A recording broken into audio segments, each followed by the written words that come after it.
This is the Chariot, card number 7 of the Tarot's major arcana. The card of willpower, determination, and victory through self-control. And this is Andrew Neiman from Whiplash, a 19-year-old drummer who will bleed, sacrifice everything, and endure psychological torture to become one of the greats. The Chariot represents the warrior who harnesses opposing forces, who controls through willpower rather than force, who achieves victory through discipline and self-mastery. But it also represents the shadow side of ambition, obsession, recklessness, and the question of whether the victory is worth the cost. By the end of this video, you'll understand what the Chariot means when it appears in a reading, what it looks like reversed, and why Whiplash is the perfect demonstration of willpower pushed to its absolute limit. This is occult cinema, where the screen is the sigil. Let's begin.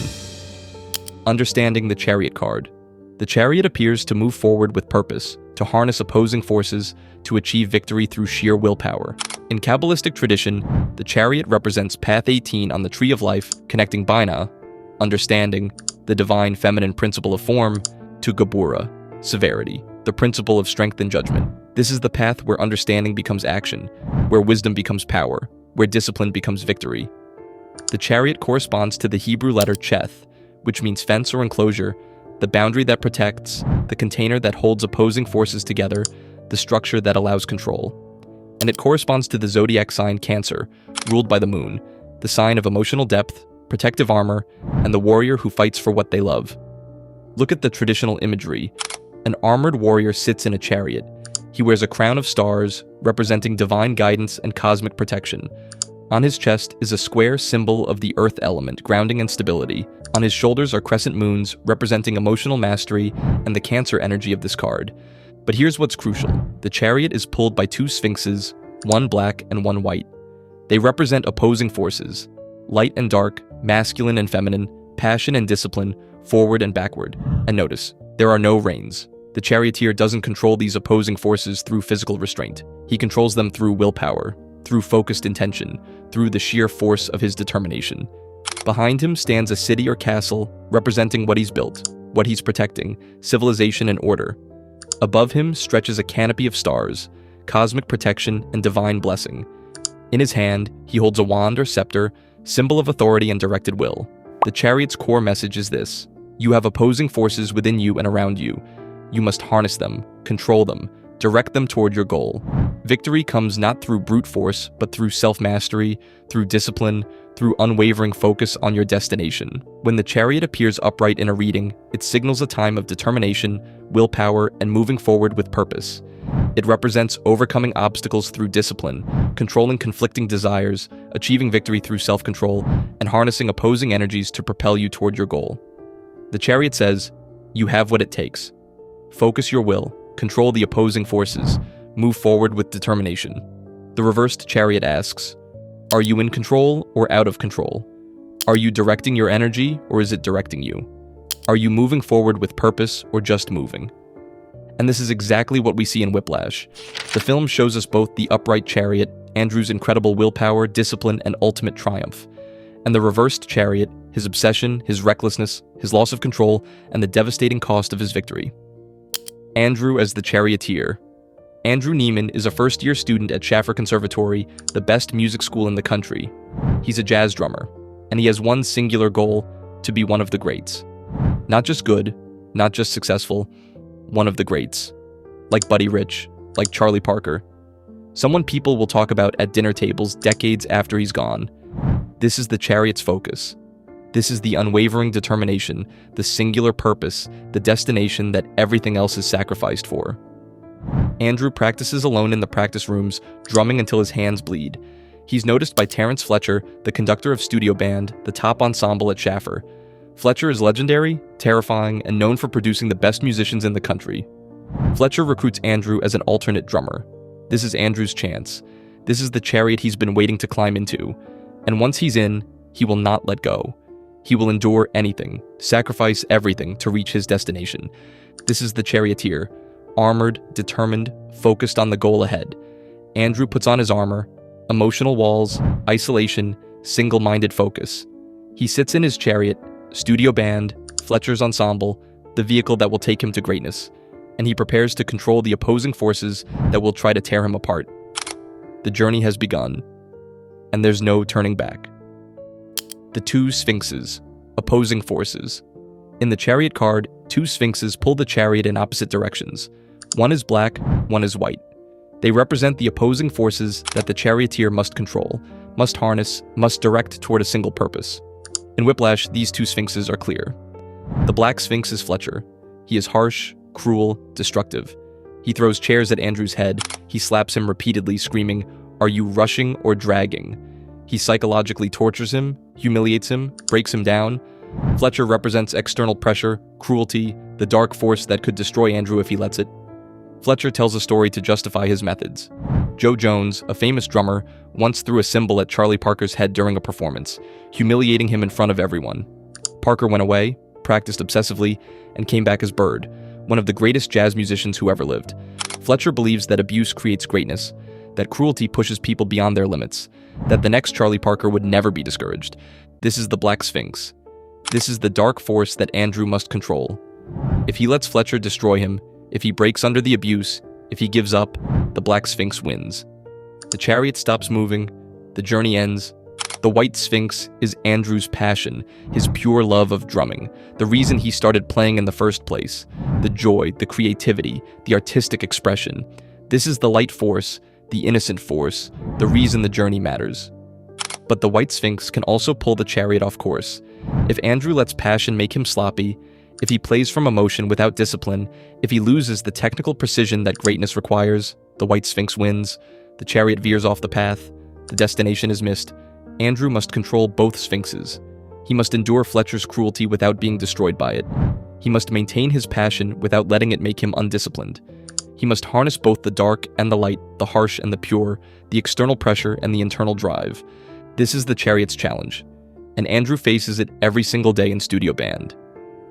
Willpower and discipline. The chariot is not about talent. It's not about luck. It's about willpower. It's about discipline. It's about the determination to keep moving forward no matter what stands in your way. Andrew practices until his hands bleed. Literally. Blood seeps through his drumsticks. He wraps his hands in bandages and keeps playing. The bandages soak through with blood. He dunks his hands in ice water and keeps playing. This is the warrior's discipline. This is the sacrifice required for mastery. This is the chariot's willpower made visible. Fletcher makes Andrew and another drummer, Ryan, compete for the position of core drummer. They play the same piece over and over, faster and faster, until both are exhausted, both are bleeding, both are on the verge of collapse. Andrew refuses to stop. He will not be defeated. He plays until Ryan gives up. Andrew wins. He becomes core drummer.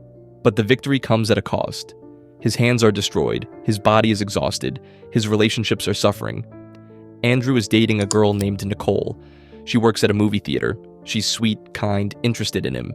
But Andrew realizes that the relationship is a distraction. He can't be one of the greats and have a girlfriend. He can't split his focus. The chariot moves in one direction, toward one goal. Everything else must be sacrificed. He breaks up with her, coldly, cruelly. He tells her that he'd rather die drunk and broke at 34 and have people talk about him at dinner tables than live to be rich and sober at 90 and have nobody remember who he was. This is the chariot's focus. This is the single-minded determination that sacrifices love, comfort, balance, everything for the destination. At a family dinner, Andrew's relatives celebrate his cousins who play football. They don't understand Andrew's ambition. They don't see drumming as important. Andrew snaps. He insults them. He tells them he'd rather be a great musician than a mediocre athlete. He isolates himself from his family, from everyone, because the chariot cannot be pulled off course by people who don't understand the destination. This is willpower. This is discipline. This is the chariot moving forward, shedding everything that slows it down, focusing only on the goal ahead. But willpower without wisdom can become obsession. Discipline without balance can become destruction. And Andrew is about to discover the cost of the chariot pushed too far. The warrior's battle. Studio band is Andrew's battlefield. Fletcher is his enemy and his mentor, the obstacle he must overcome and the force that makes him stronger. Every rehearsal is a war. Fletcher screams, throws things, humiliates students in front of the ensemble. He makes them play the same section hundreds of times, never satisfied, always demanding more. Not quite my tempo. Are you rushing or dragging? There are no two words in the English language more harmful than good job. Fletcher believes that comfort is the enemy of greatness. He believes that praise makes people complacent. He believes that only through suffering, through pressure, through being pushed beyond your limits, can you achieve true mastery. Andrew endures. He takes the abuse. He absorbs the cruelty. He uses it as fuel.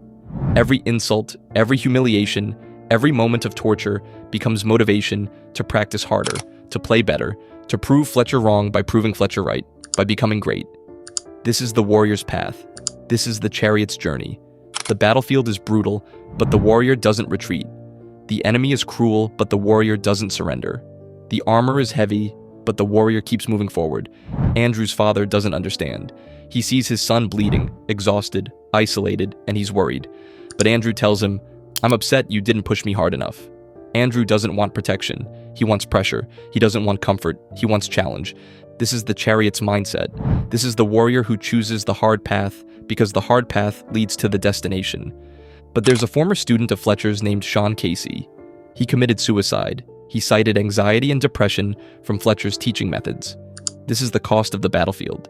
This is what happens when the warrior is pushed too far, when the chariot loses control, when the opposing forces tear the person apart instead of propelling them forward. Andrew doesn't know about Sean Casey yet. He's still moving forward, still in control, still harnessing the opposing forces. But the reversed chariot is waiting, and it's about to crash. Losing control, the reversed chariot. Andrew is scheduled to perform at a prestigious competition in Dunellen. This is his moment. This is what all the practice, all the bleeding, all the sacrifice has been for. He's driving to the venue. He realizes he forgot his drumsticks. He turns back to get them. He's rushing, panicking, losing focus. He's driving recklessly, and he crashes. His car is totaled. He's injured, bleeding from his head. This is the reversed chariot. This is what happens when willpower becomes recklessness, when determination becomes obsession, when the warrior loses control. But Andrew doesn't stop. He gets out of the wrecked car and runs. He runs back to the venue, bleeding, disoriented, desperate. He arrives late. Fletcher is furious. Andrew tries to play, but he can't. He's injured, shaken, unfocused. He drops his sticks. He can't keep tempo. Fletcher humiliates him on stage in front of everyone, and Andrew snaps. He attacks Fletcher physically, tackling him, trying to hurt him. This is the reversed chariot completely. This is aggression instead of control. This is force instead of mastery. This is the opposing forces tearing Andrew apart instead of propelling him forward. Andrew is expelled from Schaffer. His journey is over. The chariot has crashed. The warrior has been defeated. A lawyer approaches Andrew. She's building a case against Fletcher. Sean Casey, a former student, committed suicide. His parents are suing. The lawyer needs Andrew's testimony about Fletcher's abusive methods. Andrew testifies. He tells the truth about the abuse, the cruelty, the psychological torture. Fletcher is fired from Schaffer. His career is destroyed. Andrew has won. In a way, he's stopped Fletcher. He's gotten justice.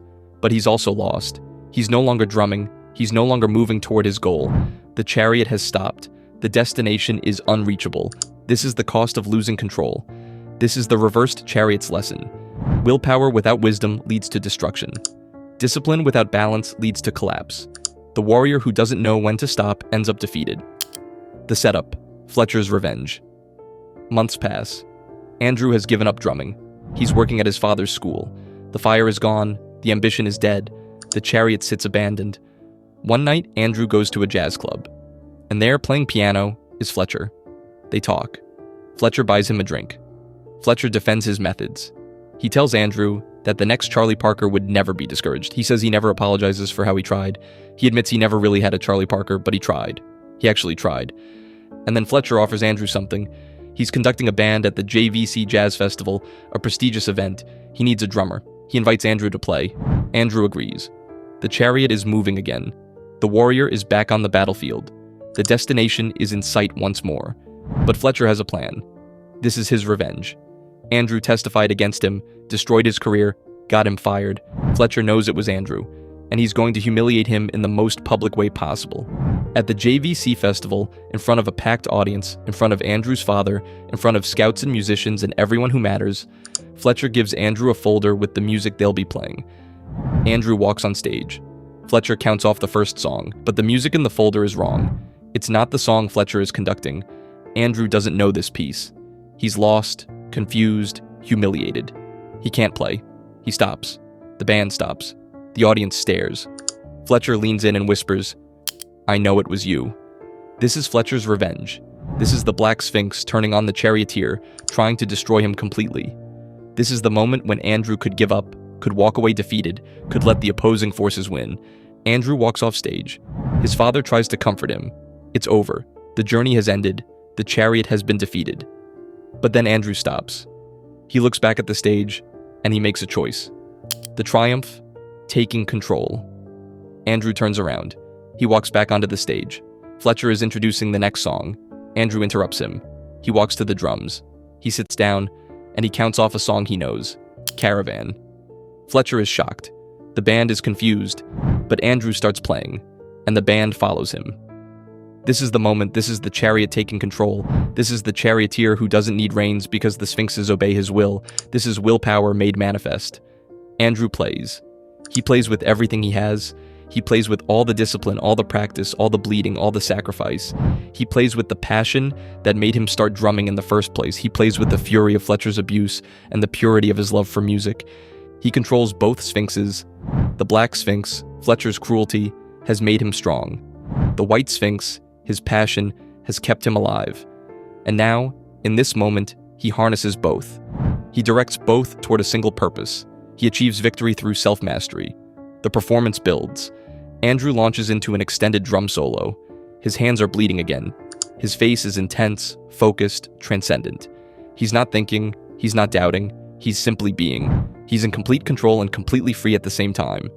Fletcher watches, and slowly he begins to conduct. He follows Andrew. He guides the band to support Andrew's solo. He realizes what's happening.